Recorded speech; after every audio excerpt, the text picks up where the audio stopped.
So the first part, पहिल्या भागामध्ये आपण पेमेंट साईडचं रेंटपर्यंत पाहिलं आहे. प्रॉब्लेम नंबर 7 पाहतो आपण टेक्स्टबुकमधला. या 7व्या प्रॉब्लेममध्ये पेमेंट साईड आपण पहिल्या व्हिडिओमध्ये रेंटपर्यंत दिलेलं आहे. त्यानंतर इन्व्हेस्टमेंट दिले आहेत 15,000. इन्व्हेस्टमेंट आपली ॲसेट आहे.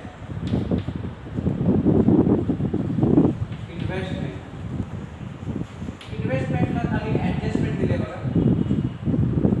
इन्व्हेस्टमेंटला ॲडजस्टमेंट दिलेली आहे. काय म्हटलं बघा, interest on investment at 5% per annum has accrued for 6 months. 15,000 वरती 5% ॲक्रूड आहे. So add interest receivable, interest receivable for 6 months. 6 months 5%. 10% किती 1500, 5% किती 750. 750 वर्षाचं होईल. ॲक्रूड किती आहे फॉर 6 months म्हणजे किती येणार 375. 375. परत बघा 10% 1500 येणार वर्षाचं, 5% किती येणार 750 वर्षाचं येणार आणि 6 महिन्याचं ॲक्रूड आहे म्हणजे किती 375. 15,375. 15,375. आणि हे income by interest on investment.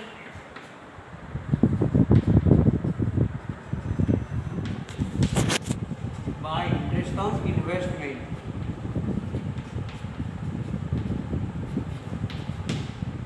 Interest on investment 375 interest on investment. Printing stationery revenue expenses, no any adjustment. Printing and stationery, printing and stationery किती आहे 800 रुपये. Printing and stationery. Postage sent revenue like a partnership final account, no change. There is a profit and loss account, here is an income and expenditure account. This is only just difference, otherwise all postings are same. Postage किती आहे 3,200. सर्व posting सारखे आहे. Revenue expense are debited to profit and loss account. Here income expenditure साईडला असणार आहे. Fixed deposit. Fixed deposit काय आहे आपली बँक ॲसेट आहे, बँक बॅलन्स आहे. एफडी फिक्स डिपॉझिट ॲसेट आहे, करंट ॲसेट असणार आहे. पण असेल तसं फिक्स डिपॉझिट लॉंग टर्म जर असेल तर ते कॅपिटल पेमेंट. कॅपिटल पेमेंटचं 3,900 आहे. कॅपिटल पेमेंट आहे म्हणून आपण इकडे ॲसेटला घेतलेला आहे. रेव्हेन्यू पेमेंट असतात आपण इकडे एक्सपेंडिचर टाकणार.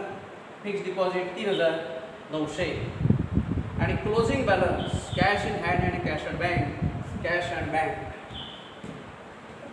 काय प्रॉब्लेम नाही, कुठेही घ्या. Cash in hand and cash with bank, cash at bank, cash at bank. किती आहे 830 आणि 6. 830 6,000. सो सी हियर पेमेंट साईडसुद्धा आपण सर्व पोस्टिंग केलेलं आहे. रिसिट साईड अगोदरच पहिल्याच केलेलं आहे. पेमेंट साईड पण पूर्ण झालेली आहे. आता खाली 1-2 ॲडजस्टमेंट राहिलेले आहे, तेवढंच आपण फक्त इथं पाहणार आहोत. तर ते एकच राहिलेलं आहे. इंटरेस्टची पण आपण केली. कुठलं 4 नंबरची ॲडजस्टमेंट फक्त राहिलेली आहे. Provide depreciation on building and furniture at 5% and 10% respectively. 5% बिल्डिंगवरती आहे, 10% फर्निचरवरती आहे. So less depreciation बिल्डिंगवरती 5%, 5% depreciation. याबद्दल तर मला वाटतं काहीच आहे एक्सप्रेशन देण्याची गरज नाही आहे. की 5,000 म्हणजे किती येणार 2,500. 47,500. आणि फर्निचरवरती किती आहे 10%. दोन्ही इथे आपण ॲसेटला घेऊ, नंतर ते आपण तिकडे प्रॉफिट आपलं इन्कम एक्सपेंडिचरला ट्रान्सफर करू. 10% डेप्रिसिएशन 1500, 13,500 ॲसेटला पूर्ण केलं, डेप्रिसिएशन प्रोव्हाइड केलं. आता जे ॲडजस्टमेंट केलं ते आपण इन्कम एक्सपेंडिचरला ट्रान्सफर करू. टू डेप्रिसिएशन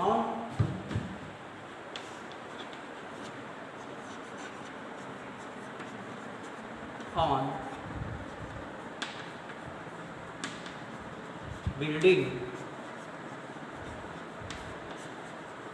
बिल्डिंगवरती किती 2,500 आहे आणि इथे किती आहे 1,500.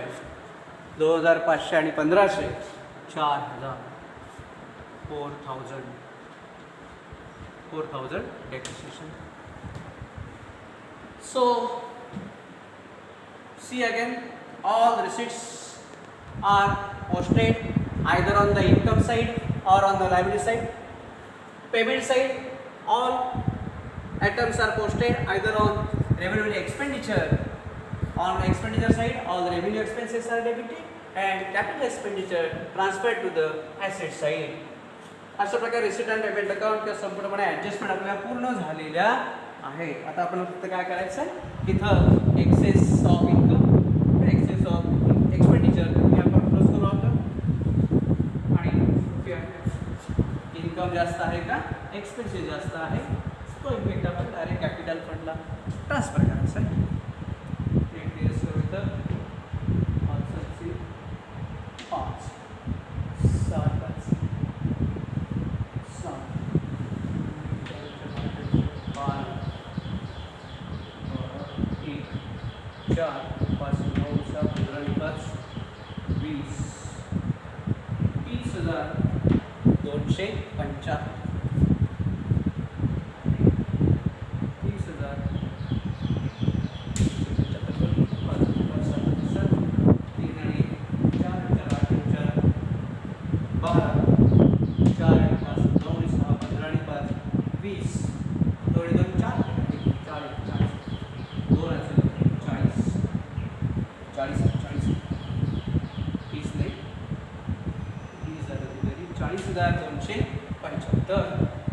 इन्कम मधून एक्सपेंडिचर लेस करूया.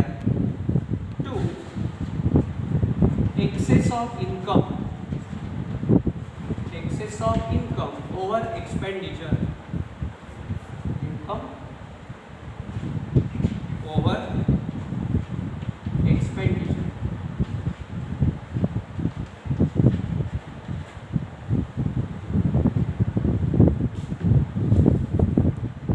$19,395 ते केलं तर दिसून आहे फक्त हे करू शकतो.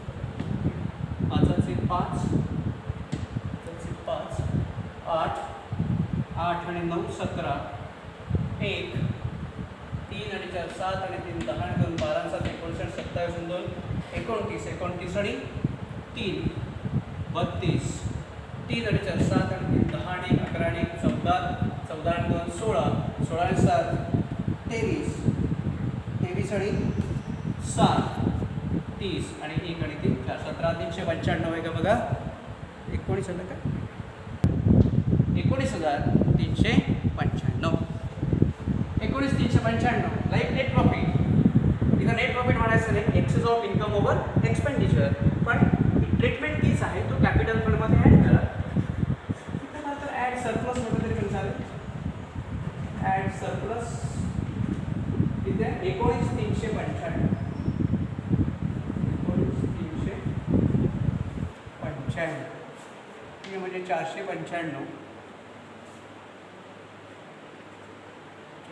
495 9 आणि 3 12 आणि 7 आणि 2 9 92,495 12 92,495.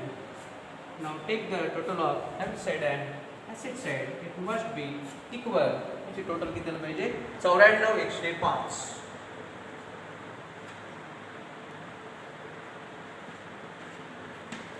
94,105 ही टोटल परत घरी व्यवस्थित तुम्ही बघा. इथे फक्त मी डायरेक्ट पुस्तकाचे उत्तर लिहिलेले आहेत. ठीक आहे, हा सिंपल प्रॉब्लेम आहे. पण इथे एक महत्त्वाचं लक्षात घ्या की रिसिट्स साईडमध्ये रेव्हेन्यू असेल तर ते इन्कम साईडला घ्या, कॅपिटल रिसिट असेल तर लायबिलिटी घ्यायचं, आणि पेमेंटमध्ये सुद्धा रेव्हेन्यू असेल तर ते एक्सपेंडिचरला येईल, आणि कॅपिटल पेमेंट असेल तर ॲसेटला येईल. आणि सर्वप्रथम पहिलं कॅपिटल फंड पहिला इथे घ्यायचा.